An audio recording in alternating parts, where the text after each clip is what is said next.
क्या आपको लगता है कि आप इस दुनिया में अकेले हैं? क्या सफलता की सबसे ऊंची सीढ़ी पर खड़े होकर भी आपके भीतर एक खालीपन महसूस होता है?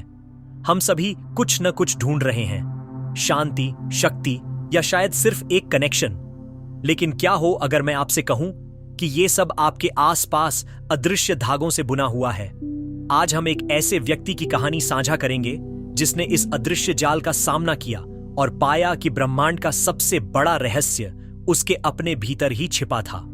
अपनी सीट बेल्ट बांध लीजिए, क्योंकि ये कहानी आपको चौंकाने वाली है।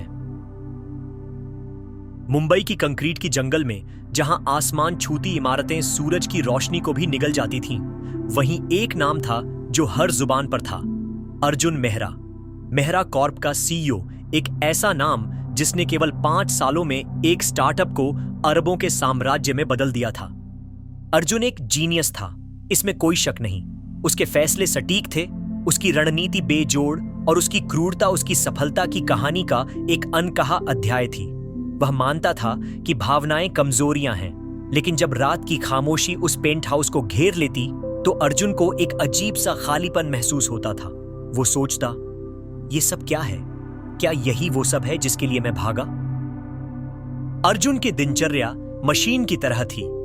सुबह 5 बजे उठना, जिम, फिर 7 बजे ऑफिस।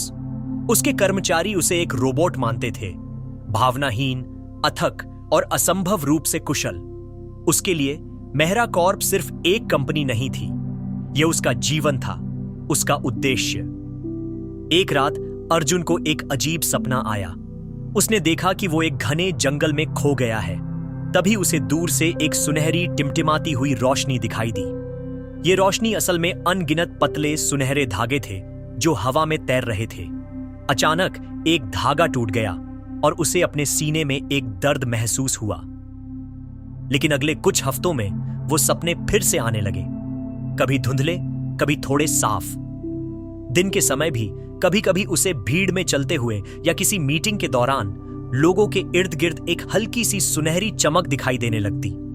वो अपनी आंखें मलता, सोचता कि उसकी आंखें थक गई हैं। लेकिन यह एहसास बढ़ता ही जा रहा था कि कुछ तो है जो वो देख नहीं पा रहा, लेकिन महसूस कर रहा है।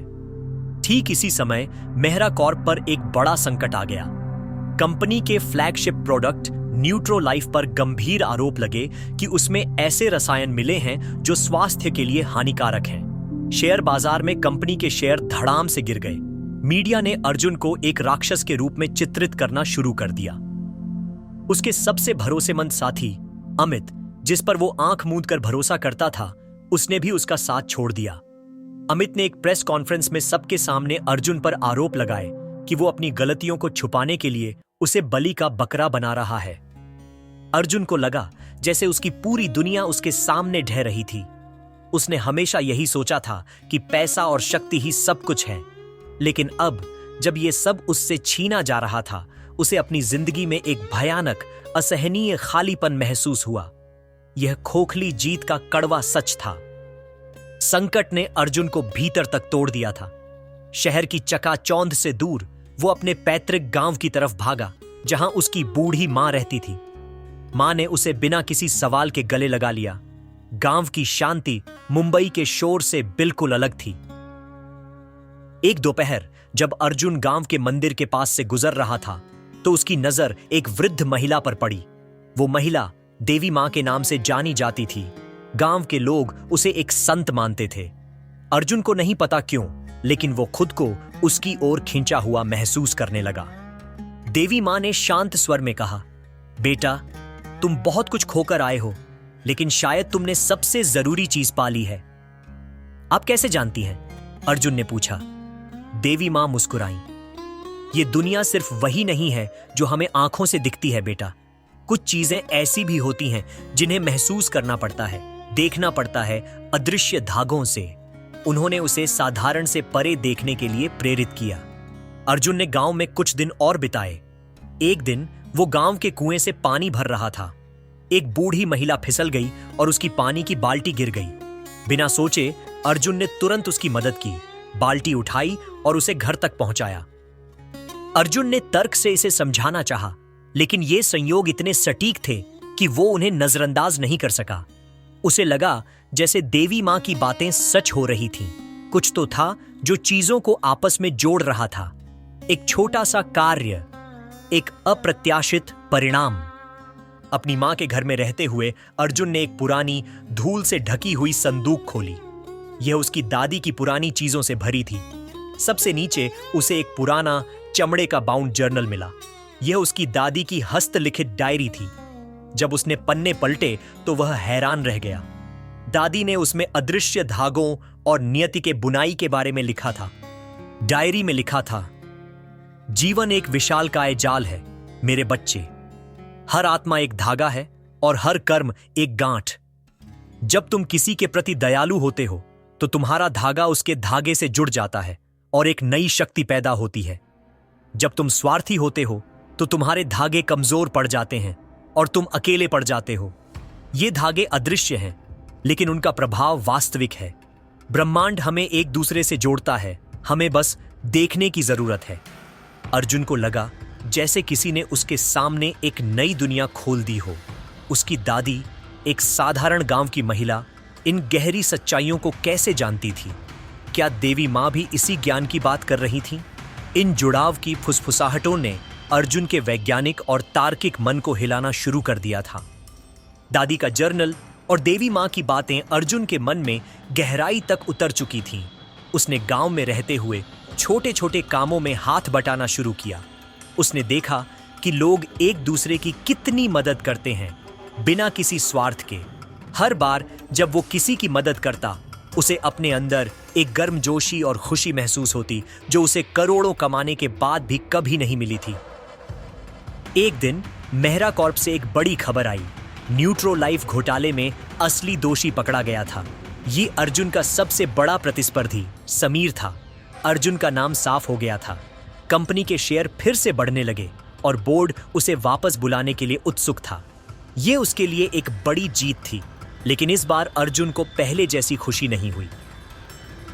उसे याद आया कि कैसे अमित ने उसे धोखा दिया था, लेकिन अब उसे अमित पर गुस्सा नहीं बल्कि दया आ रही थी।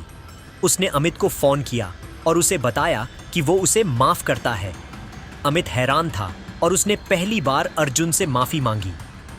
देवी मां ने उसे और भी गहरे रहस्य बताए। ये धागे सिर्फ लोगों को नहीं जोड़ते बेटा, ये तुम्हारे विचारों और भावनाओं को भी जोड़ते हैं। जब तुम दूसरों के प्रति प्रेम और करुणा फैलाते हो तो ये धागे मजबूत होते हैं और तुम खुद भी मजबूत होते हो। देवी मां ने उसे ध्यान और चिंतन करना सिखाया। लेकिन पुरानी आदतें इतनी आसानी से नहीं छूटती। जैसे जैसे अर्जुन अपने नए रास्ते पर बढ़ रहा था, उसके पुराने जीवन की छायाएं उस पर हावी होने लगीं। तुम अपनी बुद्धि खो रहे हो अर्जुन, एक ने कहा। यह सब आध्यात्मिक बकवास है। अर्जुन के मन में संदेह पैदा होने लगा। क्या वो सच में भ्रम में पड़ गया था? यह आंतरिक संघर्ष उसके लिए सबसे बड़ी चुनौती थी। मेहरा कॉर्प में उसकी वापसी की मांग बढ़ रही थी। उसके बोर्ड ऑफ डायरेक्टर्स ने उसे एक बड़ा ऑफर दिया, कंपनी का पूरा नियंत्रण वापस।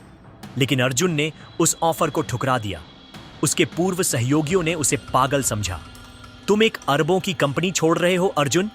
क्या तुम सच में पागल हो गए हो? लेकिन गांव में रहते हुए अर्जुन ने एक ऐसी घटना देखी जिसने उसे पूरी तरह से बदल दिया। पास के एक गांव में बाढ़ आ गई थी। उसने अपनी आंखों से उनकी पीड़ा देखी। उसने अपनी बची हुई सारी संपत्ति जो उसने बचा रखी थी, बाढ़ पीड़ितों की मदद में लगा दी। उसने अपने प्रभाव का उपयोग किया और उसने कई अन्य कंपनियों को भी इस नेक काम में शामिल होने के लिए प्रेरित किया। इस निस्वार्थ कार्य के दौरान अर्जुन को एक ऐसा अनुभव हुआ जिसने उसे हमेशा के लिए बदल दिया। एक बच्चे को बचाते समय जो बाढ़ के पानी में बह रहा था, अर्जुन खुद भी लगभग बह गया था। उस पल जब उसने उस बच्चे को सुरक्षित उठाया तो उसे अपने चारों ओर एक अविश्वसनीय ऊर्जा महसूस हुई। उसे लगा जैसे लाखों सुनहरे धागे उसके शरीर से निकलकर उस बच्चे की ओर जा रहे हैं और बच्चे से भी धागे उसकी ओर आ रहे हैं। उसने देखा कि ये धागे केवल लोगों को ही नहीं जोड़ते, बल्कि प्रकृति, जानवरों और हर जीवित चीज को आपस में जोड़ते हैं।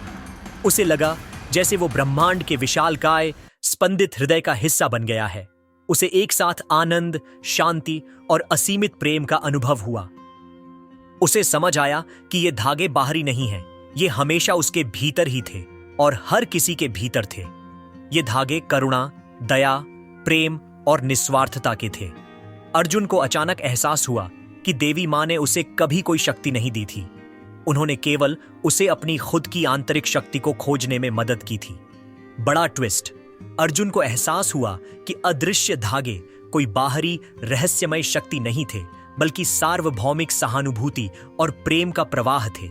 ये धागे मानवता के भीतर का एक आंतरिक ऊर्जावान हिस्सा थे, जो दया, करुणा और निस्वार्थता के कार्यों से सक्रिय होते हैं और मजबूत होते हैं। उसका सबसे बड़ा झूठ यह था कि वो बाहरी सफलता और शक्ति को ही सब कुछ मानता था, जबकि असली सच उसके भीतर, उसके मानवीय संबंधों में छिपा था। अर्जुन अब वो करोड़पति सीईओ नहीं था। उसने मेहरा कॉर्प का प्रबंधन अपने कुछ पुराने, भरोसेमंद लेकिन मानवीय मूल्यों वाले सहयोगियों को सौंप दिया और खुद को पूरी तरह से सामाजिक कार्यों में समर्पित कर दिया। उसने एक फाउंडेशन की स्थापना की जिसका नाम उसने अदृश्य धागे रखा। उसने शिक्षा और स्वास्थ्य के क्षेत्र में कई परियोजनाएं शुरू की। अर्जुन अब बूढ़ा हो चला था, लेकिन उसके चेहरे पर एक अजीब सी शांति और चमक थी। वो अक्सर युवा उद्यमियों और छात्रों से बात करता था, उन्हें अपनी कहानी बताता था। मैंने जीवन भर दौलत और सत्ता के पीछे भागा, वो कहता था, लेकिन असली खजाना तो इंसानियत में है। हम सब एक दूसरे से अदृश्य धागों से जुड़े हुए हैं। उसने समझाया कि हर व्यक्ति के भीतर एक अदृश्य शक्ति है, प्रेम की, दया की और दूसरों से जुड़ने की। उसने बताया कि कैसे एक छोटा सा निस्वार्थ कर्म भी पूरे ब्रह्मांड में सकारात्मक ऊर्जा फैला सकता है और कैसे हम सब एक ही विशालकाय सुनहरे जाल का हिस्सा हैं। यह कहानी सिर्फ अर्जुन की नहीं थी, यह हर उस व्यक्ति की कहानी थी जो जीवन के असली मायने खोज रहा था। यह एक प्रेरणा थी कि हम सब एक हैं और हमारी सबसे बड़ी ताकत हमारे दिलों में छिपी है, उस अदृश्य धागे में जो हम सबको जोड़ता है। तो अर्जुन की कहानी हमें क्या सिखाती है? क्या अदृश्य धागे सिर्फ एक कल्पना थे या वे एक गहरी सच्चाई का प्रतीक थे? अर्जुन ने पाया कि ये धागे कहीं और नहीं, बल्कि हमारे अपने भीतर, हमारे दिलों में बुनते हैं। ये धागे हैं हमारी दया, हमारी करुणा और एक दूसरे के प्रति हमारी निस्वार्थ भावना के। आज जब आप इस वीडियो को खत्म कर रहे हैं तो अपने आसपास देखें। क्या आप उन अदृश्य धागों को महसूस कर सकते हैं जो आपको दूसरों से जोड़ते हैं?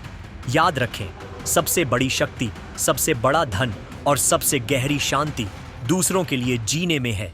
अपनी अदृश्य शक्ति को जगाओ। क्या आप इस कहानी को अपनी यात्रा का हिस्सा बनाएंगे?